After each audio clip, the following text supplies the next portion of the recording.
Hello, my name is Jack Valentine, and you are watching a video on my fledgling channel that I have not come up with a catchy name for. By now, if you were to tell me that you've never heard of either Parasite or its marvelously charming co-writer and director Bong Joon-ho, I'd be utterly convinced that you've been living in some sort of somber, secluded, subterranean dwelling for the better part of the past year. It's undoubtedly one of the first non-English language films in many years to have such a resounding impact on widespread Western audiences, with its unabashed story of class, capitalism, and wealth disparity. It tells the story of the Kim family, all of whom are unemployed and struggling to make ends meet in a claustrophobic half-basement apartment they call home. A chance visit from an old friend of Ki-woo, the son of the family, presents them with the opportunity to become employed under the incredibly wealthy Park family. If you've not seen the film yet, 1. What on earth are you doing with yourself? And 2. This is obviously going to go into some fairly devastating spoilers of the final scenes of the film. This is your first warning. This theme of class, while perhaps not always so prominent, can be seen and felt throughout the better part of Bong Joon-ho's features from across his 20-year career. The other film in which it is at the center of the story is in his 2013 predominantly English-language debut, Snowpiercer. Based on a French graphic novel of the same name, it tells the story of a world ravaged by a cataclysmic ice age. The remnants of humanity inhabit a perpetual motion engine-powered train. The front sections of the train are populated with the wealthiest, who live in pure opulence. The rear carriages, on the other hand, are populated by the working class. Claustrophobic and practically unlit, they live off of scraps. The film tells the story of the lower classes rising up and making the death-defying gauntlet of working their way up the carriages to the front. This film is widely accessible now, as it's on most streaming services, so if you've yet to see it, I would highly recommend watching it before going any further in this video. Not to restate the obvious, but as I implied earlier in regards to Parasite, I'm going to talk about this film's ending as well, along with an idea that has taken up residence in my brain since I first watched Parasite. This is not to say that I wouldn't love it if you kept watching, because God, your views validate me. And so, let us talk endings. In the closing scenes of Parasite, we learn that after witnessing the brutal killing of his daughter, and in an act of rage slaying the father of the Park family, Kim Ki-taek, played by the ever-mesmerizing Song Kang-ho, is now hiding in the secret subterranean bunker beneath the Park residence. The bunker is unknown to all but both Ki-woo and Chung-suk, the son and mother of the Kim family. After laying abandoned for some time following the events of the climax of the film, the Park family's former residence is now home to a German-speaking family who recently immigrated to Korea. Kim Ki-taek risks discovery by sneaking into the upper levels of the residence from the bunker during the night to steal food. A nationwide manhunt is underway, and the police trail his son and wife for months following the incident. After some time, Ki-woo returns to the hills that overlook the former Park residence at night. He sees that one of the lights inside the house flickers abnormally, and recognizes it as Morse code. Deciphering it reveals a letter composed to him by his father, and in turn he discovers the truth about his self-inflicted imprisonment. Upon learning this, Ki-woo begins to compose his own letter intended for Kim Ki-taek. He describes how he plans to work and achieve a level of success that would result in him having the money necessary to one day purchase the house beneath which his father is imprisoned, liberating him. We are then shown a sequence in which we see a slightly older Ki-woo, his hair well kempt, wearing a beautifully tailored coat, as he is shown by real estate agents to the door of the house. We see interior shots of he and his mother taking their first steps in their new home, surrounded by boxes. After a few moments, Kim Ki-taek emerges from the darkness of the basement, taking the first steps he has assumingly taken in years, unafraid of capture. He makes his way towards the light of the exterior. As Ki-woo turns to greet him, they embrace, and things go dark. In reality, it's the same dark winter night in the Kim family's half-basement apartment. As we see him finish his letter, setting down his pen, he speaks the words, "Take care until then.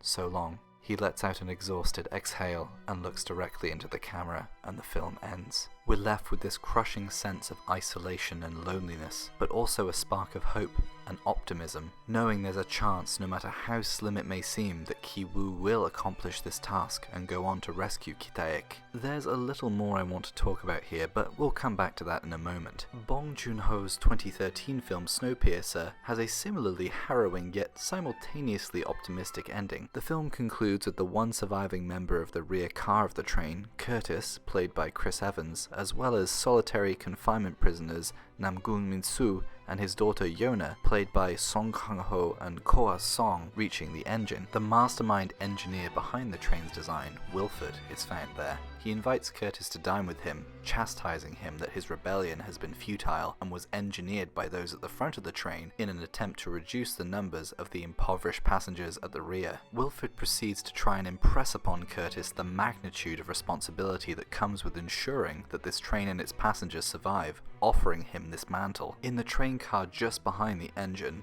Namgung attempts to plant improvised explosives on one of the sealed hull doors of the train. He believes that whatever awaits them, however uncertain, is better than remaining on the train. At first, Curtis refuses to aid them as he considers Wilford's offer to rule over the train. Something distracts Wilford, causing him to open a great panel on the floor of the car, revealing spinning gears. Beneath them is a small child who had been abducted from the rear car of the train, forced to carry out maintenance work in this impossibly claustrophobic space. Curtis jams his arm into the gears to stop them long enough to extract the child, all while having to watch as another infant clambers into a chamber higher up on the engine, presumably being fed to the train in some horrific way. Curtis provides Yona and Namgung with the match to light the fuse on the explosives while still being trapped in the gears. He manages to pull the child from the crawl space before his arm is brutally severed. With the explosives only moments away from detonation, Namgung realizes that he cannot seal the door to the engine for protection. He and Curtis use themselves to shield Yona and the small child from the blast as we watch the train begin to shake itself apart from the explosion. Most of the cars are thrown from a cliff to an icy death far below the hillside tracks. Few are left intact, but those that are lay still and smouldering in the snow. Moments later, we find a trembling Yona beneath a pile of rubble inside the train, the small child still clutching to her as tightly as possible. She makes her way towards an opening on the ceiling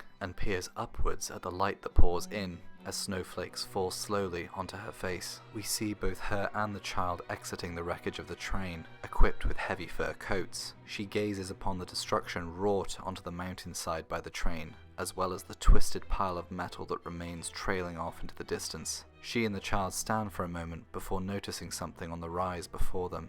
They stare in astonishment, unaware of what they are seeing. As the camera turns, we see a polar bear stood watching over the wreckage.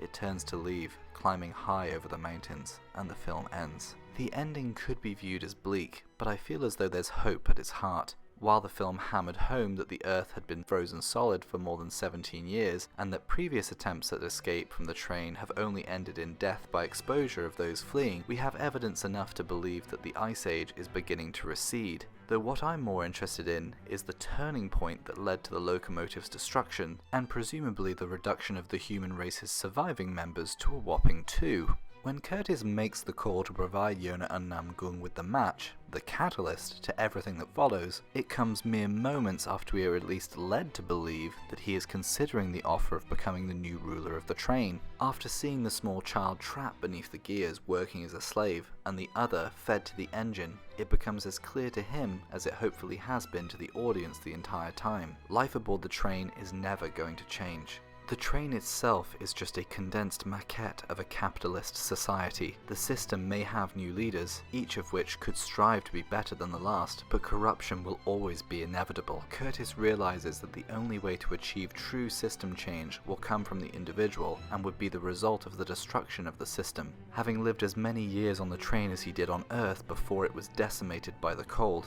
Curtis knows that he cannot be a part of the future that will be born of the train's destruction. His final act is one of incredible pain to ensure the survival of an innocent child who had been subjected to slavery, followed by both his and Namgung's joint sacrifice in doing all that they can to ensure Yona and the child survive the end of that cruel system. In short, we could come to agree with the idea that those who have lived in poverty aboard Snowpiercer's train understand that there isn't a chance for them to change how the system is stacked against them unless the system is destroyed. Martin Luther King Jr. once said of class injustices, quote, "It's all right to tell a man to lift himself by his own bootstraps, but it is a cruel jest to say to a bootless man that he ought to lift himself by his own bootstraps."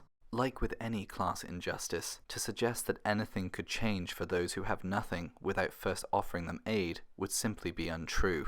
Now let's go back to Parasite. As mentioned before, the film ends with perhaps more hope than any of Bong Joon-ho's class-focused films. Ki-woo is shown as determined and ready to work to achieve the level of wealth necessary to purchase a house that is almost certainly unimaginably expensive, all in the name of rescuing his father. While the director asserted during a Q&A for the film over the course of the festival season, spoken in English by his marvelous interpreter Sharon Choi, that Ki-woo's dream is an unrealistic one at best, I find myself more interested with what goes through his mind upon conceiving such a plan. The entire Kim family has presumably lived in poverty for many years, struggling to survive, all while the Park family has lived in opulence for as long as they can remember. A scene around the midway point of the film suggests that due to the length of time for which the family has relied on the works of maids, drivers and tutors, they would not be able to perform even the most mundane of tasks. And so as the story moves forward,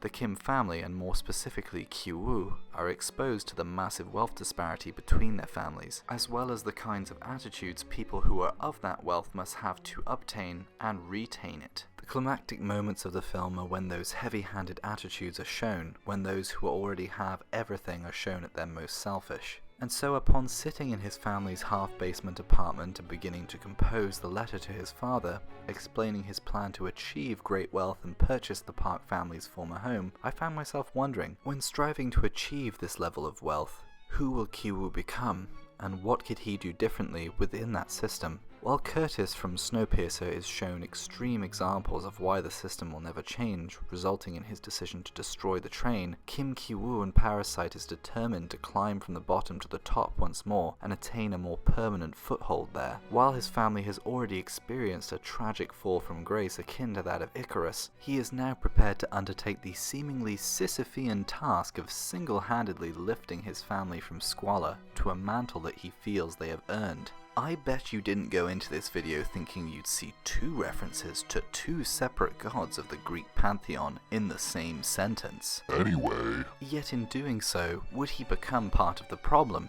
Would he become part of the corporate machine that has exploited the masses of working-class families for the gain of the few? Or would he, in a way, destroy the system from the inside out? I confess that it is sadly a rather bleak proposition to assume that it would ever be possible for Ki-woo to attain the level of wealth required to purchase the bespoke residence without becoming in some way as ruthless as the corporate monsters who control our planet. Director Bong said in regards to the themes of Parasite in an interview with Birth, Death Movies last year, quote, "I tried to express a sentiment specific to the Korean culture, and I thought that it was full of Koreanness if viewed from an outsider's perspective. But upon screening the film after completion, all of the responses from the different audiences were pretty much the same, which made me realize that the topic was universal in fact. Essentially, we all live in the same country, called capitalism."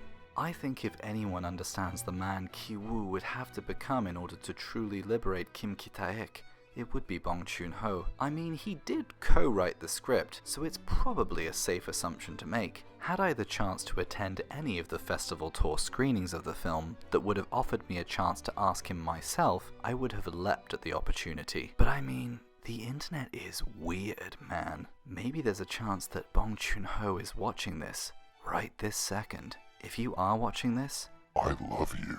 I think your films are wonderful. Memories of Murder is your best picture. I am so incredibly happy that you won as many awards as you did for Parasite. I hope that you continue to tell beautiful and harrowing stories, and I hope that you make at least 4 or 5 more films with Song Kang-ho, because he is electrifying in everything you've worked on together. Sadly, I don't think there's much more to say than that. Perhaps I should have prefaced this whole thing with a disclaimer that it likely wouldn't include an iota of insightful discourse. Admittedly, I was as unaware as you, dear viewer, that this would by its conclusion become a small and personal love letter to a director whom I greatly admire, and a set of films whose characters, ideas, and images wriggle their way inside the soft, fleshed folds of my brain and refuse to leave. My name is Jack Valentine. Thank you for watching. Goodbye.